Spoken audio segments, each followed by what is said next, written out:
So this is a review video about the Olaian 6.6 inflatable surfboard. It's a surfboard they've released, I think, about a year ago, or a bit more or less, and it can be inflated just like a very usual sub surfboard, but it's not a sub surfboard, it's a surfboard to ride waves. And as you can see, it's got a thickness of 5 centimeters.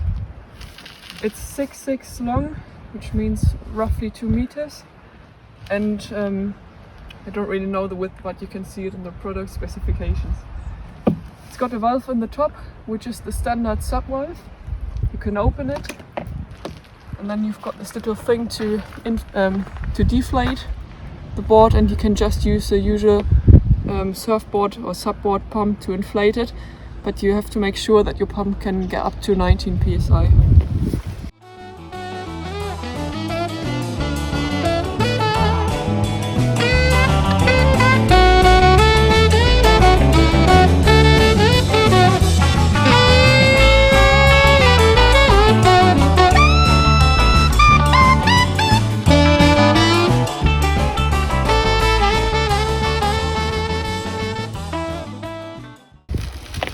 If we have a look at the back, you can see that there's a fin that can be attached and detached, and it's just a very common US box or tuttle, yeah, I think it's called US box fin.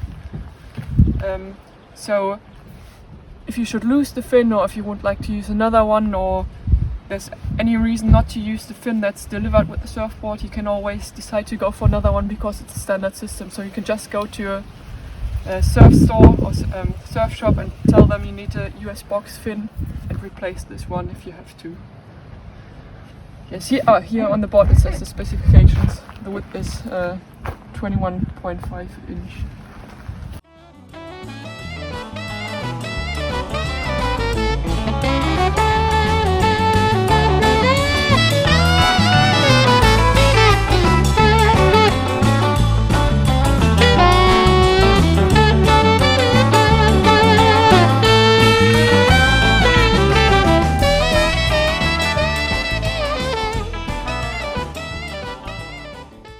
Yeah, when you buy the surfboard, you get the surfboard, you get a bag with the surfboard that you can carry on your back, you get the fin, but what's missing that you still need to go surfing is a surfboard leash.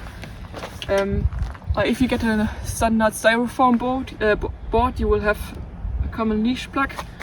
Because this is inflatable, it's solved in a different way, so you have these cloths or these straps to attach a leash to it. But like, from my impression, it seems to be quite sturdy and long lasting. So yeah, it makes a good impression.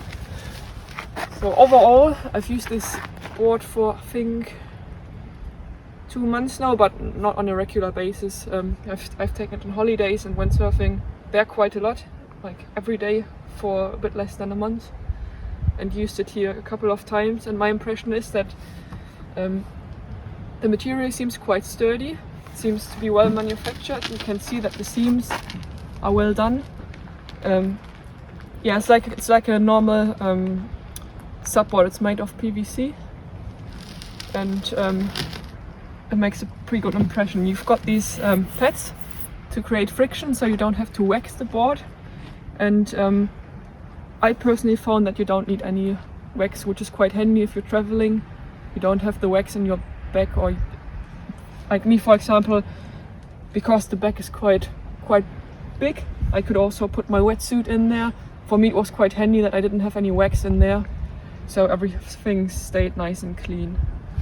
Yeah. Another special feature of this surfboard, which is the major difference between this board and just a normal subboard, is that it's got these rubber edges, like proper sharp rails, which are necessary if you would like to go down a wave, because if it had a round shape, you wouldn't have the control that you needed to be able to do turns and all these kind of things.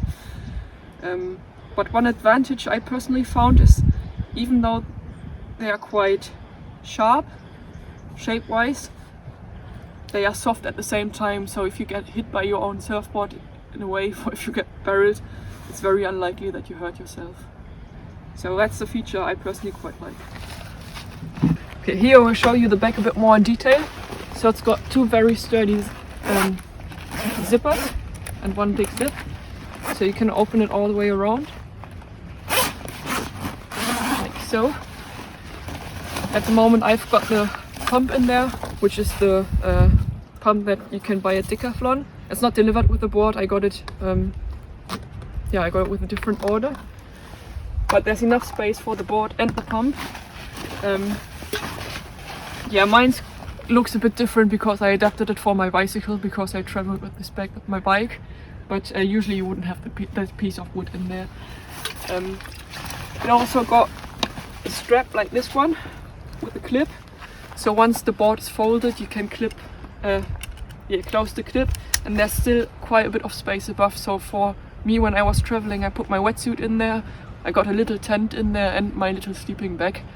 So the bag is quite a lot bigger than it would need to be for the board, but I found it quite handy because when you go to the beach you probably take a few other things with you. Then one very handy feature is another little pocket on the inside of the bag, the zipper. So I usually put the fin in here, and I also have patches in here and the repair thing for the valve, which also are part of the whole pack if you buy the board. So you also get additional patches. The only thing that's missing is glue. So if you had to repair the board, you would have to get some sub-repair glue. But you can also buy that at Decathlon. But you could probably also just use a common sub-glue. So once this is closed, you can use it like a backpack and just carry it. And I think it's quite comfy. It's like this. Right, I usually surf soft tops or hardboards or just very normal surfboards. But this summer I decided to go on holidays by bike and by on train, so I was quite limited in luggage due to the regulations of the train companies. So for me, this board was quite perfect, and the only thing I was worrying about before going on holidays was that it would surf differently or very odd compared to other surfboards, and in a way it surfs a bit differently, but I still quite liked it. It was just perfect for my trip. Yeah, I'm like 60 kilos roughly, and for me it pretty much felt like a very normal surfboard. The only very little different I found is when you pedal the board. Like a normal surfboard would have the biggest amount of buoyancy in the middle, and then it gets slimmer to the top and slimmer to the back. So you have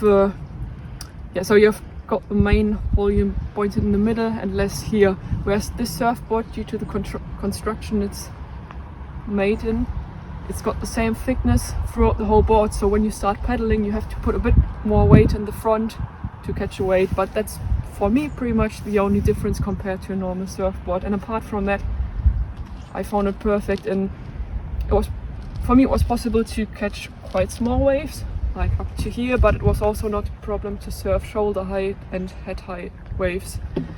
It's got a single fin and surfs pretty much like a single fin. So if you wanted a high performance board, it's probably not the board you want to get.